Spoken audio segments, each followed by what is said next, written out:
This is my drama life. I was born the 18th of January 1989 in the northern city of Monterrey, Mexico.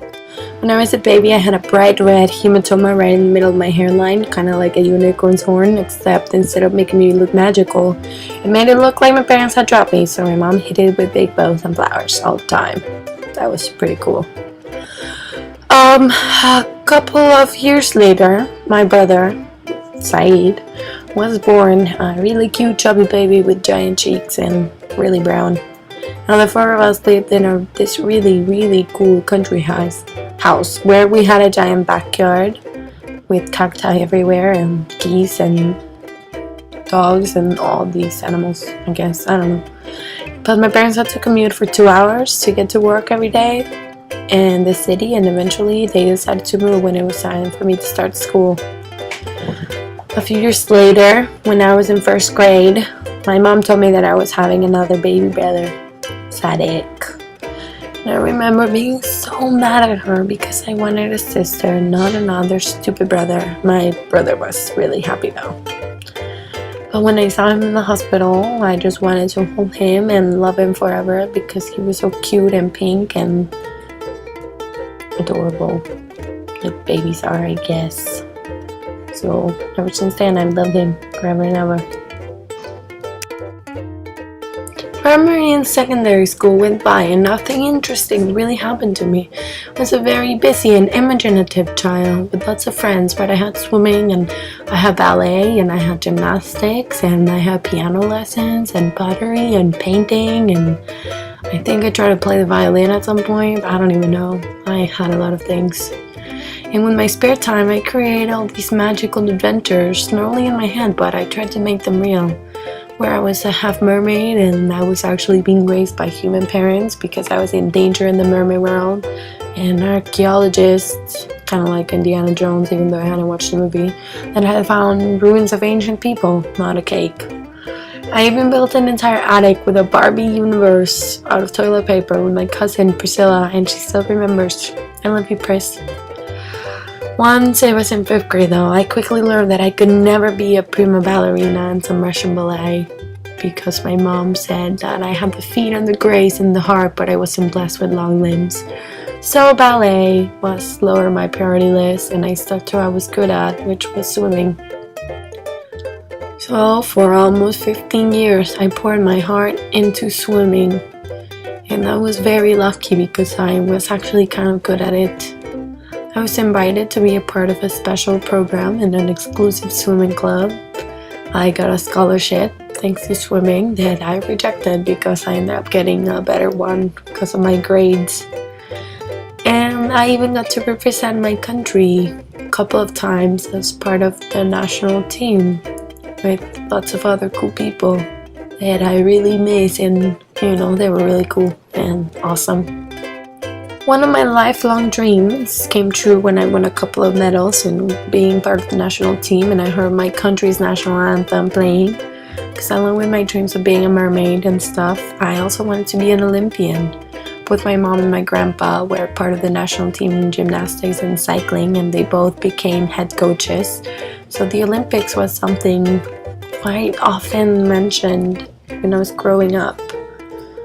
So that was fun for me and my grandpa and my mom and my family and everyone. However, weeks before I graduated high school, my mom gave us a big surprise. No, she was not pregnant again. She told me and my brothers that we were moving to Texas to be with my dad, who had been working there for an oil company for years, I think about 5 or 6, I don't really remember.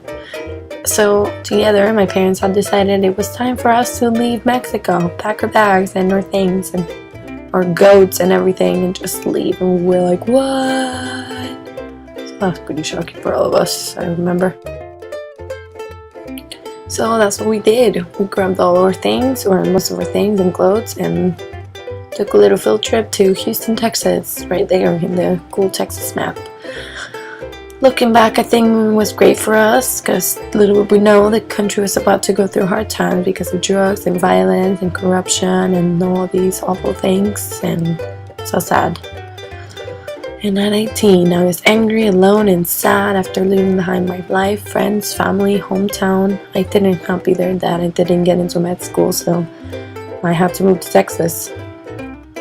So eventually, I kind of found the internet because I didn't have any friends, and my computer became my safe place. And I met a lot of cool people online that were nice to me, unlike the people I met in school. And eventually I found this website called Black TV, where I met all these really awesome people that I really liked, and including a handsome British guy with the username Jama, who definitely started off with the wrong foot because I thought he was awful, and awful.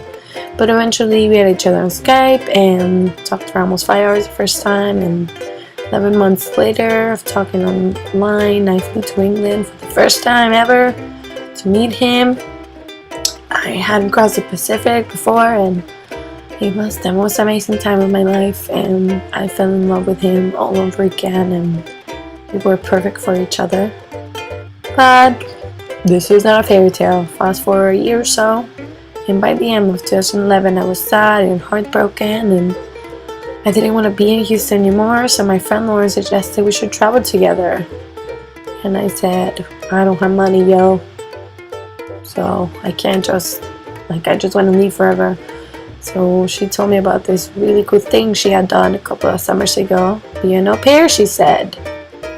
And you know me, I'm pretty obsessive, so within a month I was scheduled to fly to Paris. I had found this awesome family, and I was really excited about it, but then they cancelled, and I ended up with a family in Cambridge, England. Yay! That was, I think, one of the best ways destiny kind of intervened in my life, or whatever, the holy light, whatever you want to call it. And because in Cambridge I met all these wonderful humans from all over the world, and I kind of remembered how it felt like to have friends, and I started a YouTube channel during that time because I wanted to keep a record of my life and wanted to remember all I had done when I wasn't 100% myself. I had adventures and partied and cried and traveled and found myself, all with the help of my friends and because of them. A month before the end of my journey in England, James and I realized we were still crazy in love with each other. I was mostly in love with his new beard, and we decided we were going to be together again. Last summer I came back to Texas with a really heavy heart again, leaving the most wonderful people and country behind.